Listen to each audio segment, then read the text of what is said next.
L'association de sauvegarde des casemates du Burbuche existe depuis 2011, donc déjà plus de 10 ans. Et son objectif, c'est de valoriser l'histoire de la ligne Maginot à partir de cet exemple. Donc on a deux casemates, des casemates qui sont reliées par une tranchée. Et ces casemates-là avaient pour rôle de renforcer l'espace entre l'ouvrage de Aublin et l'ouvrage de Michelsberg. Plusieurs activités.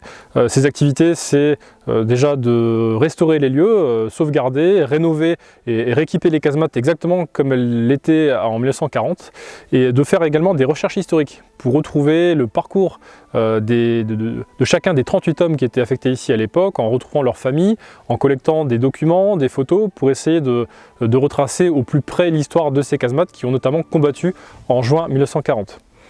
Et enfin, on essaie de mettre tout ça en lumière aussi par des reconstitutions historiques. On organise régulièrement des événements publics qui ont pour but d'échanger avec les visiteurs sur l'histoire de ce début de guerre.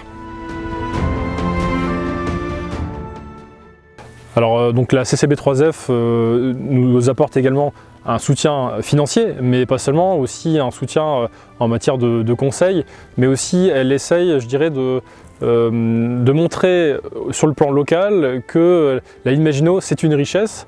Ce qu'on a de beau à voir, c'est pas forcément ailleurs, l'histoire elle n'est pas forcément ailleurs, elle est des fois juste à côté de nos maisons.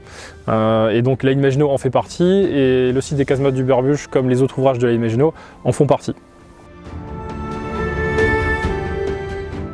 Actuellement, on a un gros projet avec le conseil départemental de la Moselle et avec le soutien des collectivités, notamment en particulier la CCB3F, pour mettre en lumière l'histoire des casemates du Burbuche et sa technique avec le développement d'un projet de visite virtuelle.